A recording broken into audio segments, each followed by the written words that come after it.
मेथीचा तोच तो प्रकार खाऊन कंटाळा आला का, तर या पद्धतीने मेथीची भाजी एकदा नक्की बनवून पहा। कढईमध्ये तेल टाकून घेतलेलं आहे, अर्धा चमचा मोहरी, अर्धा चमचा जिरं छान फुलू द्यायचं। त्यानंतर यामध्ये साधारण एक मध्यम आकाराची जुडी जी आहे मेथीची स्वच्छ निवडून धुवून त्याला बारीक चिरून घेतलेला आहे, जास्त बारीक नाही, मध्यम आकाराने बारीक चिरून घेतलेला आहे। त्यानंतर एक मोठ्या आकाराचा टोमॅटो बारीक चिरून यामध्ये टाकून घेतलेला आहे, परतून घेतलेला आहे। त्यानंतर झाकण लावून एखाद मिनिट वाफवून साधारण पाव कप पाणी यामध्ये टाकून घेतलेलं आहे, परत झाकण ठेवलेलं आहे। आता यासाठी वाटण तयार करून घेऊया।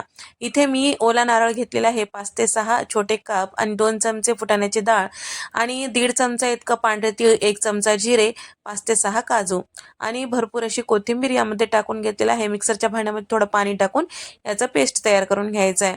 इथे आपली मेथीची भाजी टोमॅटो छान असं वाफल्या गेलेला आहे। यामध्ये 1 चमचा इतकं ओबडधोबड असं कुटलेला लसूण, अर्धा चमचा गरम मसाला, अर्धा चमचा हळद, 1 चमचा धने पावडर, 1 चमचा इथे मी लाल मिरची पावडर टाकलेला आहे आणि त्याचबरोबर चवीपुरतं मीठ टाकून घेतलेलं आहे। सगळं मिक्स करायचं, तयार करून घेतलेलं वाटण टाकायचं। तर या ठिकाणी अर्धा कप इतकं पाणी टाकून छान असं व्यवस्थित मिक्स करून घेतलेलं आहे।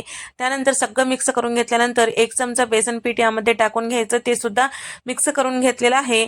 आता हे सगळं छान एखाद मिनिट शिजून घेतल्यानंतर यामध्ये आपल्याला टाकायचं आहे फ्रेश क्रीम किंवा दुधावरची साय, साधारण पाव कप इतकं आपल्याला क्रीम टाकून घ्यायचं आहे।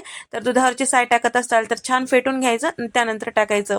तेल साईडला सुटू लागलं की मस्त चमचमीत अशी नेहमीपेक्षा वेगळ्या पद्धतीची मेथीची भाजी तयार। एकदा ट्राय करून पहा। व्हिडिओ आवडल्यास लाईक करा, शेअर करा, सबस्क्राईब करायला विसरू नका।